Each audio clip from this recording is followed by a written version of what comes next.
So in a previous video, we've talked about how do you go about getting pre-approved. Let's do a quick video about what a pre-approval is, what's the difference between pre-qualification, pre-approval, and what's the difference between, or what is underwriting pre-approval? What do all those mean? And I think this is important for you if you're a buyer or a seller when you're trying to review offers. So let's get into what the difference is. So in the video we did earlier, we talked about a loan officer reviews your credit, your income, your assets, and your property to get loan approval. And this is all done through the loan application process and then the paperwork process. But here's kind of the difference between pre-qualification, pre-approval, and then conditional approval. At the end of the day, it starts with who reviews the file, what information the loan officer has. So in pre-qualification, that means that you've had a discussion about your credit, your income, and your assets. It may mean that a credit report hasn't been pulled. You just told the loan officer, hey, my credit is great, my income is great, I'm salary, all those kind of things. And then we have a large down payment. Some loan officers at that point will just say, okay, I'll write a pre-approval letter, go out and make an offer, which can create issues, obviously. If you go into the pre-approval process, you've done the same thing, which is, in a sense, a loan application. The next level at that point is you're going to go into, you're going to review paperwork. So you're going to say your salary, but the loan officer is going to look at your W-2s and your pay stubs to make sure what you said your income was lines up with what it actually is. And in a pre-approval process, they're also going to use what's called an automated underwriting system. Here's the code here. It's called desktop underwriter or loan prospector, and those are by Fannie Mae and Freddie Mac, but can be used for VA, FHA loans to do that. So they're going to go in, plug in all the information, make sure all the paperwork lines up with the application, and then run your loan through this automated underwriting system. And then that automated underwriting system is going to tell the loan officer, hey, this loan is good or this loan is not good. You need to fix these kind of things and go from there.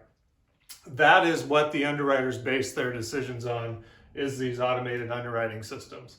And the underwriter's job is to make sure that the application and the paperwork line up with the automated underwriting system. The loan officer's job is to make sure the application lines up with the paperwork to go into that. The underwriter confirms those kind of things. So then conditional approval, which is sometimes called underwriting pre-approval, full pre-approval, all those kind of things. That's when the underwriter will review the automated underwriting system to make sure everything lines up with the paperwork and with the loan application that's been submitted.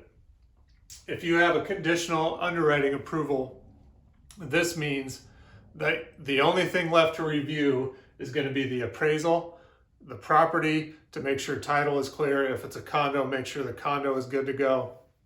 Make sure the property is in condition to buy. So obviously, like as a seller, when you're reviewing these things, one of the questions you're going to ask is, what do you have paperwork? Have you run the system through underwriting, the automated underwriting system? If you have conditional approval, what are the conditions left? And the loan officer may not be able to tell you that information, but knowing that the file's been through underwriting, that offer is close to as good as cash in terms of, is the loan going to cause any issues? So at the end of the day, this is based on the information the loan officer has. At this point, in pre-qualification, if it's just a discussion, they don't have enough information for you as a seller to trust that process.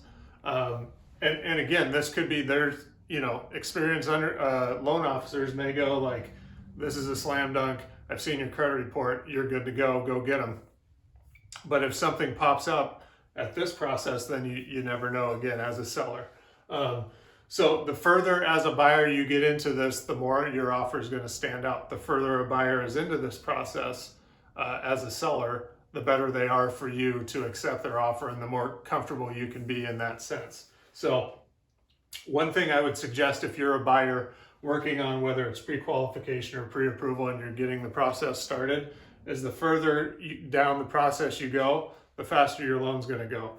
The more confident you can be in your offer price when you're shopping and all those kind of things. So don't stop at just having a discussion. Fill out the application, get your paperwork turned in, and if you do that quickly, it'll go pretty quick. Okay, so again, the more information you provide, the faster you provide that, the faster a pre-approval goes. There's no just push a button and get a mortgage. That's this pre-qualification, right? And so that if you just push a button and get a mortgage, there's bound to be issues as you move forward.